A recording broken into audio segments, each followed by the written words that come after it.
Hello, my name is Amy Agisi. I'm the in-house illustrator for Story Garden Publishing, and today I'm going to be walking you through the in-depth process of my creating one of the illustrations that is going to be featured in the upcoming illustrated edition of Unbound Life. So, to start up here, Photoshop, of course, and I'm just getting in position a couple of references of previous illustrations I've done of the same area. This will be an overhead drawing of the monastery, where two of the main characters live and where a lot of scenes take place. And on the right, I have actually a whole map that I made of where every building is located, and on the left, it's just more of a close-up scene of one of the various alleyways by the little huts and houses. And it's just to make sure that I get everything consistent with the previous drawings. As you can see right now, I'm sketching out the biggest feature, which is the big, brassy, sort of egg-shaped observatory. And I started trying to sketch it out freehand, but in a second here, I believe I just kind of give up on that and find a much more clever way of getting everything to fit where it's supposed to. So yes, here it is. So I decided why try to remap it by eye and potentially get all of it wonky when I can simply apply a perspective warp to the map I already made, and it gives me a base of which to work with to show where the bottom of each building begins and ends. So using this as a guide, I'm able to basically just extend those up and then draw every building on its proper space. Little trick for, once again, consistency and just a little quickening of the process.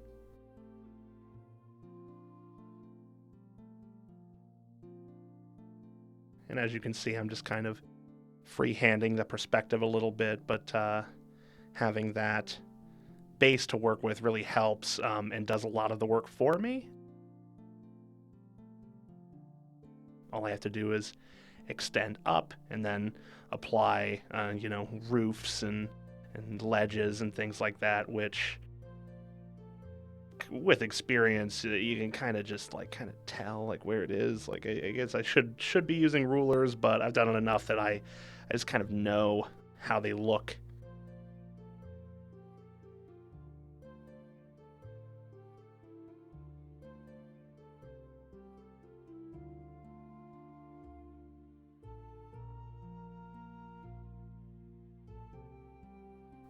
And of course, this layer is a secondary, more detailed sketch layer. It's not going to be the final inked version.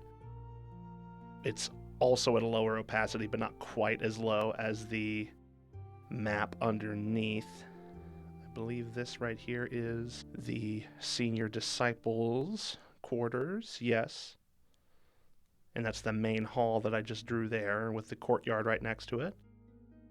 And being able to use this map as a base, it was kind of an on-the-fly decision, but if I ever do locations in the future, I think I'll do a similar thing, because it really gives it a good three-dimensional kind of real lived-in kind of look.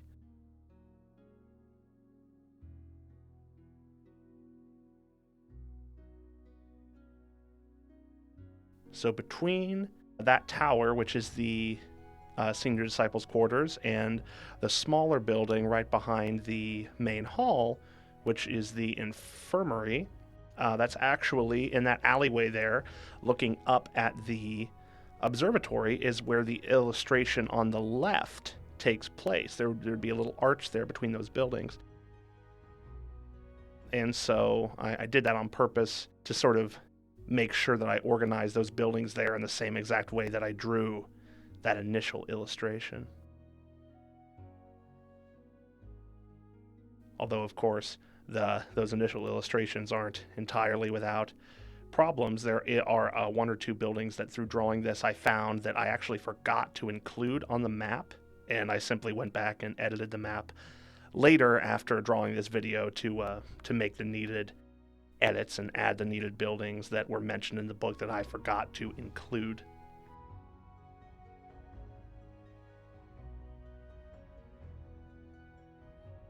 And I also, as you'll notice, so the buildings that I'm sketching right now are the initiate's quarters, which are just sort of like simple stone, like sort of long, almost like a motel kind of structure, like a long hallway with doors with individual little rooms in each side, but they're all connected in a single building.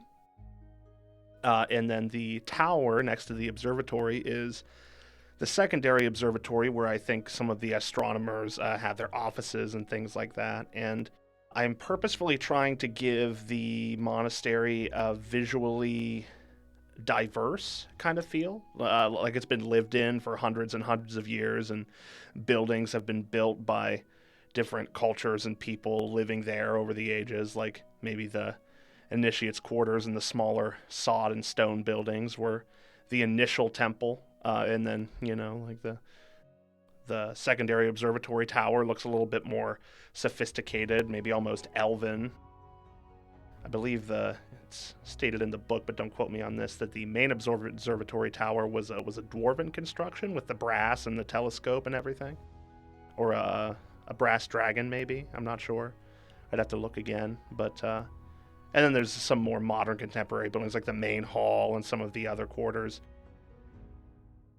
And so I tried to make it feel like a real place with hundreds of years of people building up and tearing down and building up and leaving some things. And I feel like I accomplished that. It's very, here it is. Here's the first building that I realized I forgot. It is the Babelbird Tower, which in the book they keep basically little magical messenger birds in. I had drawn it in, actually in the distance there in the illustration on the left to the right of the observatory, and I realized when I was looking at that I completely forgot to include the Babelbird Tower on the map on the right, despite that being a very important location. So I just added it in, and then, like I said, I made that little red mark on the map so I wouldn't forget where to add it in.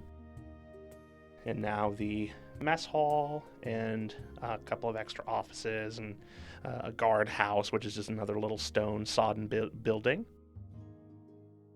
This mess hall was probably the most difficult to get right with my gut feeling of perspective, because it curves and it's a little bit strange. I think I can go back to it a little bit later and get it right where I need it. And I was trying to be fancy with the door here on the tower because we haven't really seen the door, but I decided against it. Simple's the best. And the little front gate on the wall, which is also a cobblestone kind of texture, and the little winding path leading up to it with the little stairs going down the treacherous mountainside.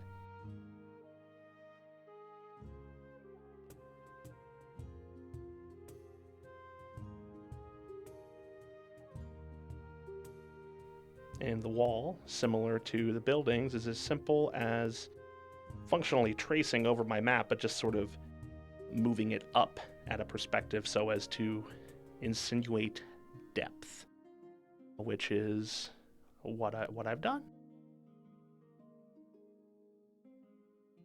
And I'm just going through and adding little details to the buildings here, like doors and windows and those little arches with the hanging globe lanterns. That's a little visual motif that I like to put everywhere to kind of tie it together. You can actually see some in this overhead shot, the new illustration that I'm making here. I'm going to put some in, but they're very subtle. But I think it's a nice little detail, just the little wooden beams between the buildings with those little magical lanterns hanging. I think it gives even though the different buildings are very disparate in their origins and their styles, it feels like people live here with a singular sort of decorating function. And so I think that really works to bring it all together as a single place. And I realized I forgot to draw the I believe it's the Grand Master's Tower or something like that. So I erased a little bit of the buildings behind it and started putting it in here. And well, I figured that this would probably be the most ancient building on the at the Temple of Celestriona. Maybe it originally was the Temple of Celestriona on top of this mountain, and then everything else was built around it. Don't take my word on that, but that was what was in my head when I was drawing it. So I went for a much more ancient sort of style, almost like tiered, sort of like ziggurat kind of appearance. It actually rivals the main center of the temple, the observatory. It rivals it in size, although of course it's much older and grander and almost eldritch. Since time immemorial, it has stood, much like some of the masters themselves. And I believe now that I have the basic sketch done, I'm working on the actual ink layer. I just made a new layer with the opacity all the way up, and then with a simple black brush and a pressure sensitive drawing pad, it works wonders. I'm drawing a mysterious dragon approaching the monastery, which of course is an event in the book, and I ended up having to, I couldn't remember exactly its horn arrangement, so I had to pull up this other illustration that I made of it and use that as a reference. That's it once it arrives, a celestial dragon, one of the messengers of Celestriona that the people at the temple worship.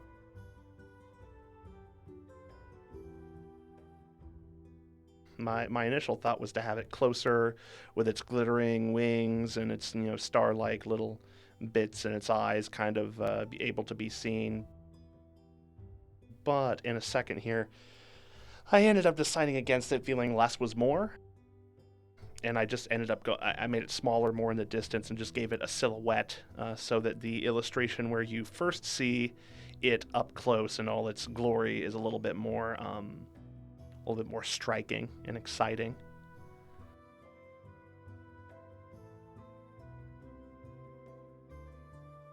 And I went a little overboard with its tail the first time, so I took that back a little bit, scale it down, fill it in, make it a little bit more subtle.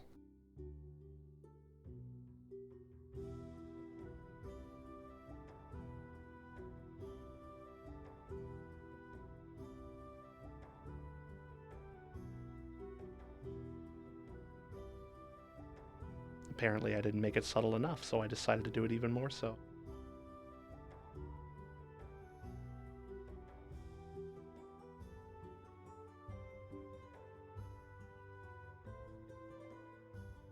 And now I've begun drawing on the actual ink layer for the rest of the monastery, which I've already laid out the base for. And this is a completely separate layer, so whenever I erase or undo something on this new ink layer, it doesn't affect the sort of almost pencil layer that I put underneath of it. And when I'm done, I can take that initial layer where I hashed everything out and take it away, and only the nice, clean, dark lines will remain, and that's how I've done everything for this book. I'm trying to do almost like a classic pen and ink, almost like those illustrated classics books that they used to sell back in the 90s, like the Time Machine and the Count of Monte Cristo and things. That was a big inspiration for this sort of visual style that I'm trying to go towards.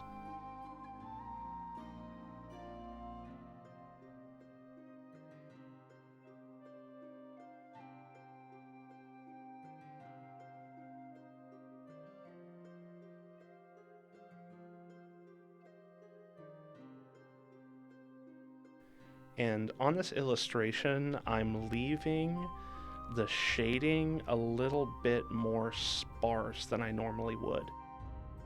It's at like sunset. It's quite it's more well lit than a lot of other scenes, and it's also not really as ominous. I want everyone to get a good view of the monastery and what's going on there. And if I shadow all of it out with black, then it is going to kind of get in the way of that. So this one, usually in other illustrations, as you can see, like on the left, it takes place at night. I favor strong shadows a lot more. It creates a lot more of a sort of mystical or ominous kind of feel, but I decided with this one to be a little bit brighter and a little bit more, I suppose, hopeful with the view of this quaint little religious settlement on top of a mountain. A little more magical, I suppose, but in a different way. A little bit more fairy tale-ish, a little bit less Dark Soulsy, I guess you could say. Doing the little windows.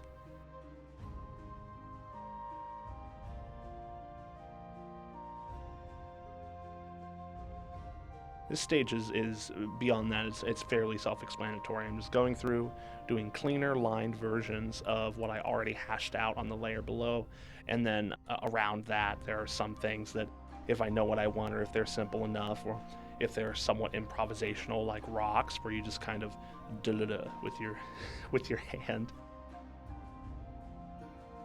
I don't even really do them on the base layer. I just will add them in pen when I get to that point.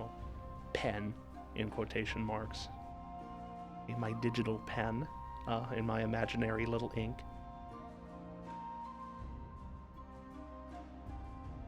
It actually functions very much the same way doing this on Photoshop that it would doing it in real life. If I were to do this in real life, it would do pretty much the same process, but I would have a light table, and I would have the layer that I hashed everything out on a separate piece of paper.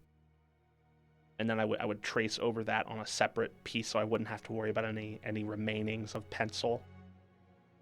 I would trace over that with with probably some micron pens and an ink brush. But digital is, as I said, it's very similar. It creates pretty much the same exact product, and it's much less cleanup, takes up much less space. So that's why I've done it this way, as I'm sure most anyone who uses digital will agree. Doesn't take the skill out of it, it doesn't make it any easier. You're still applying all the same principles and all the same techniques.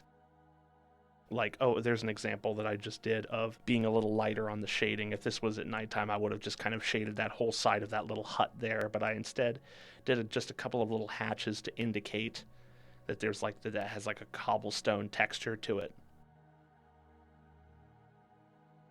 Oh, where was I? Oh, yes. So, yes, it's very much the same process as doing it in real life, just less cleanup, less messy, less cost of materials, unless you count the Adobe subscription, but is much simpler for these, for the purpose that I use it for.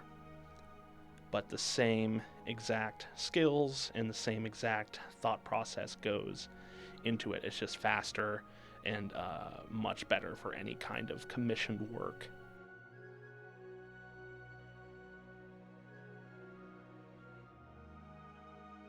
And there it is right there. I actually drew in the little teensy tiny bit that's poking out of that wooden arch with the lanterns in the illustration to the left on that tower. Just the tiniest little hint that it's there. And it's little things like that usually that make these illustrations fun to make and fun to look at, because you can find all the little visual cues and details. It makes it feel like a real living, breathing place, which is my goal with this, is to try and bring this world to life in a way that's fun to look at, relatable and easy. I think I was having a little bit of trouble there with a particular building, of how to get it to look right, and I just chose to leave it for later and start doing on the wall the little boards there and the little path, sort of worn into the mountainside by hundreds or even thousands of years of pilgrims and monks coming up and down in their daily studies. I also particularly was in the visual inspiration for this temple. Like I said, I wanted it to feel like it was a very old place built up over generations. But I also was trying to not go for something that looked particularly Eastern or particularly Western in the real life counterparts. You think of monks, you think of either like Kung Fu monks, like Shaolin monks, like in in China and in Asia, or you think of like Gregorian monks or like Catholic monks like in Europe, and it's two very sort of different styles. And I tried to kind of not necessarily combine them, but try to make a new visual style for this world with a different history. You know, there's nothing saying that their monks would be anything like any of ours. So I decided to try to make it visually somewhat unique. And I feel like I did that, at least somewhat. I'm very happy with how it ended up.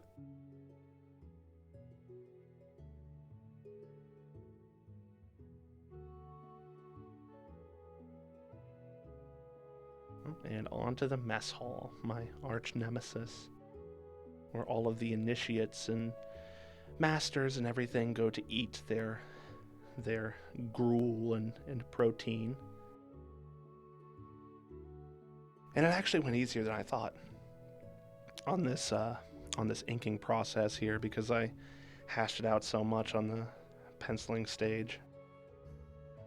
But the mess hall ended up giving me less trouble than I anticipated. And I believe that's another one of those little arches in between that and that extra little office building there. Yeah, I believe it's there. If it's not there yet, I'm going to add it because I know that's one of the spots where I put one. Adding little details like little exposed braces, little roof beams, chimneys, because it's cold up on the mountain. You gotta heat yourself somehow. A little bit of we call that shantifying, making a settlement or a town believable, like where people get their food, how do they stay warm, where do they sleep, making it a functional place that a real person would be able to live in. Obviously, in terms of food, the monks go down and get it. They buy it and take it from places, and then they bring it up and they store it in some of the caves underneath of the monastery on top of the mountain there. But in terms of heat and in terms of sleep, they have these little fireplaces that they keep by their beds. They put little logs in to keep themselves warm at night, rather during the day, because they're up all night. But yeah, gotta stay toasty on top of those mountains. In that little guardhouse there, put a couple of little stakes alongside of it, little probably remnants of old signs or spears jammed into the ground, so they're ready to pick up at a moment's notice. And for the wall, I ended up doing a little trick that I like to do whenever I need to do a perfect ellipse or a perfect circle. Just use the ellipse tool, fill it with white, give it a stroke outline so it makes a perfect width outline all along the outside. And then you just put a layer effect on it so that the white doesn't show and only the back does. It's multiply. And then I only leave it showing in the areas where, well, it needs to be showing. Of course, because the buildings would block the wall, but that having that perfect ellipse really makes it geometrically correct. And I realized I forgot to copy it and flip it for the front side of the wall, so I had to redo that real quick. But no big deal. Happens. Took like maybe 30 seconds extra.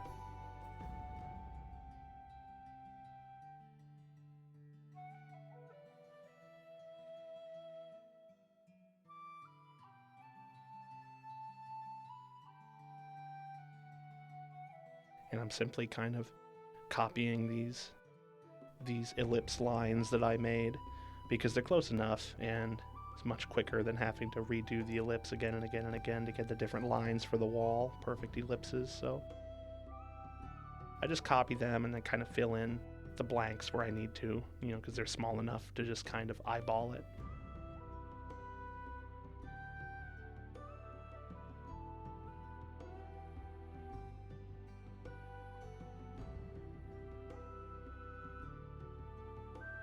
Filling in some of the braces on the large ancient tower of the masters of the monastery.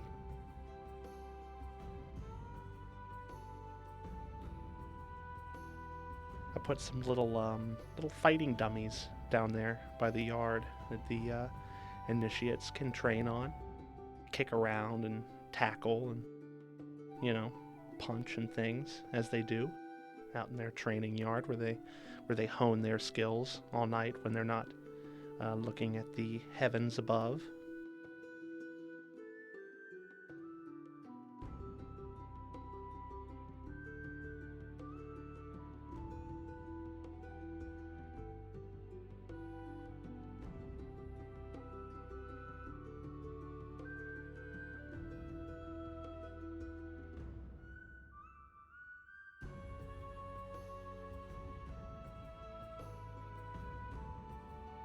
And some more thatching to indicate some sort of like shingled or thatched roofs on the different buildings, once again without darkening it too much to where you can't see what's going on.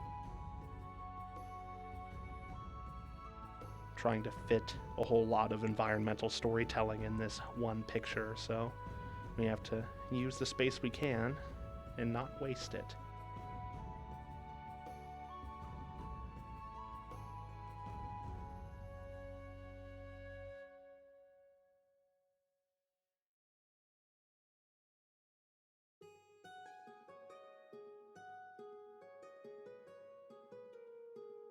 Yeah, I was dreading doing this. The courtyard is made out of these individual little tiles that I had to make sure I got right, and the courtyard's also curved with the curvature of the wall, so it's not as simple as drawing a little grid. I had to basically do little speed lines there, little lines coming out from a single imaginary point, and then carefully do the horizontal lines to go along with the curve of the wall. And I didn't do that with any measuring or anything like that. I'm actually surprised I managed to get it right pretty much on the first try. Sometimes it's just little lucky things like that. Oh, and now I'm drawing in the paths between the buildings. I'm not doing them quite as perfectly as on the map, because they are, after all, dirt paths, so I'm making them a little wavy, a little worn out, a little here and there, so that the initiates and monks and worshippers can get to where they're going.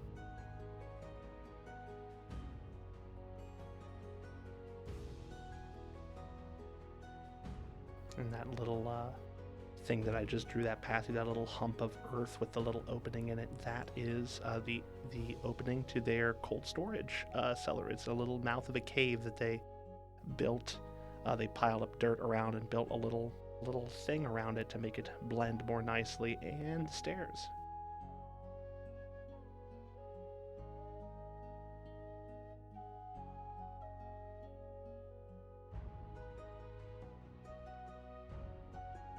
And here is what I was talking about when I say that a lot of the rocks and things like that, I just kind of go in with the pen. I don't need a lot of extra work done underneath, because some things, when they're drawn, are just a little bit more improvisational than others. It doesn't require a whole lot of planning like the architecture of the actual monastery does.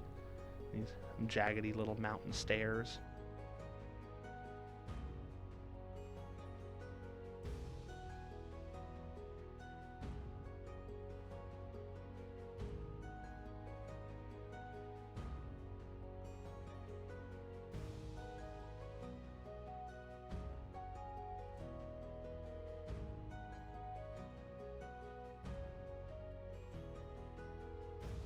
And now I'm adding the shines to the brass to the outside of the observatory, which you can also see in the illustration to the left.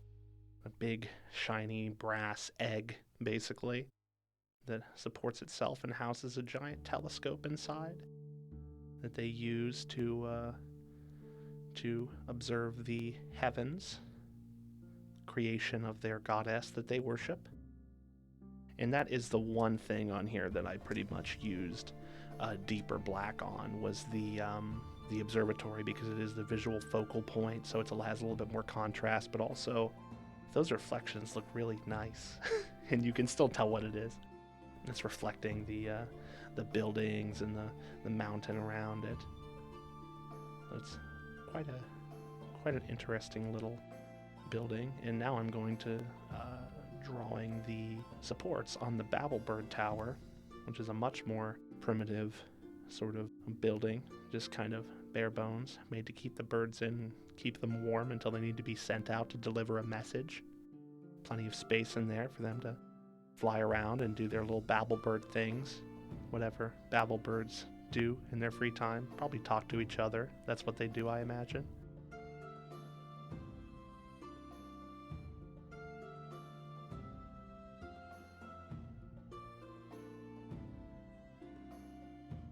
A little more of that cobblestone texture on some of the buildings to show the material they're made out of without going too dark or too muddy.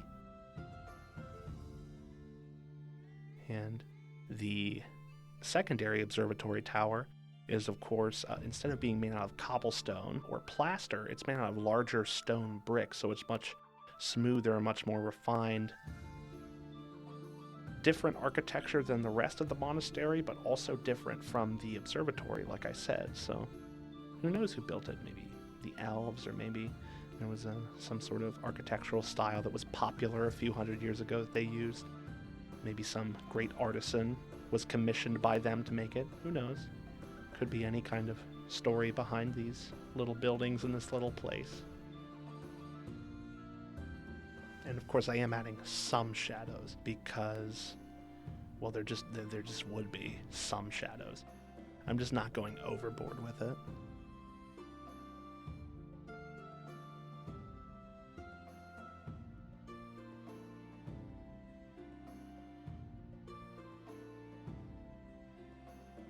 Just enough to get the point across that light is hitting from a certain direction, but not enough to overcrowd, because we're seeing all these buildings from a great distance, and I have to fit in what I can.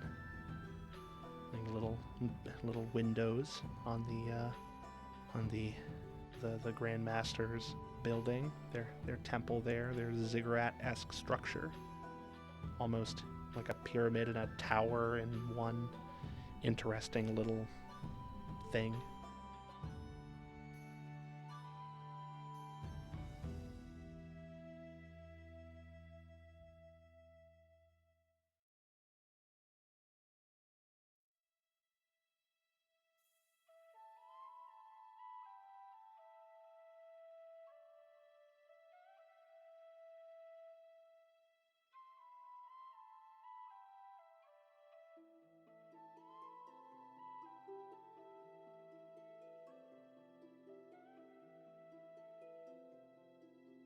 And here we go. I'm now drawing the rocks of the mountain. And this is what I mean when I say that there's some things that have an improvisational quality to them. You just kind of, if you know how rocks look, you just kind of wiggle and let your hand take you where it needs to go. And it's almost in like a sort of, to make it visually interesting, I said it's almost in like a little bowl. Like there's all these jaggedy rocks coming up on either side that kind of protect it, almost like the top of this mountain used to be a point, but then they kind of drilled out, like they made this tiny flat area inside, but it's still surrounded by the jaggedy, precarious rocks all around it. And then of course the clouds and other mountains in the distance, because they are quite high up. And here's my stroke technique again. For making the distant setting sun, instead of killing myself trying to draw a perfect circle, just cheat a little bit. If this were in real life, I would use a compass or something similar, but in Photoshop that's much faster.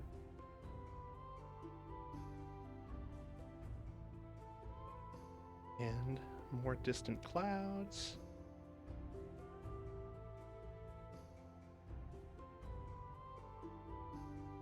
Little accents here for the ground.